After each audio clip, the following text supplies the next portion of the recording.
संतोष देशमुख हत्या प्रकरणाच्या निषेधार्थ धाराशिव जिल्हा बंदची हाक देण्यात आली आहे। हत्येचे फोटो समोर आल्यानंतर संतापाची लाट उसळली आहे। मसाजोगचे सरपंच संतोष देशमुख यांच्या हत्येचे फोटो समोर आल्यानंतर महाराष्ट्रात संतापाची लाट पाहायला मिळतेय। तर काल बीडच्या बंद नंतर आता आज धाराशिव बंदची हाक देण्यात आली आहे। मनोज जरांगे यांच्या समर्थकांनी आणि विविध संघटनांकडून बंद पुकारण्यात आला असून तशा प्रकारचे निवेदन जिल्हाधिकाऱ्यांना देण्यात आलेले आहे। आरोपींना तात्काळ अटक करण्याची आणि त्याचबरोबर त्यांच्यावर कठोर शिक्षा होण्याची मागणी करण्यात येते। आणि याचाच आढावा घेतलेला आहे आमचे प्रतिनिधी उदय साबळे यांनी। पाहूयात। मस्साजोगचे सरपंच संतोष देशमुख यांच्या हत्या प्रकरणातील फोटो समोर आल्यानंतर महाराष्ट्रभरात संतापाची लाट उसळली।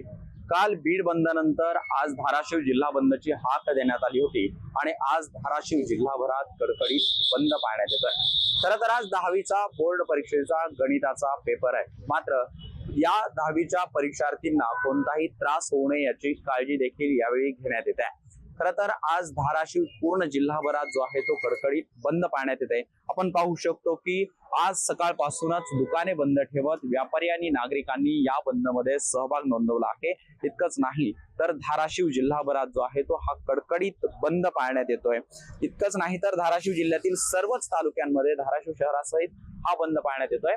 तर यावेळी आरोपींना तात्काळ अटक झाली पाहिजे, आरोपींवर कठोरातली कठोर कारवाई झाली पाहिजे अशा मागणीची निवेदनं देखील धाराशिव जिल्हाभरातून देण्यात येणार आहेत।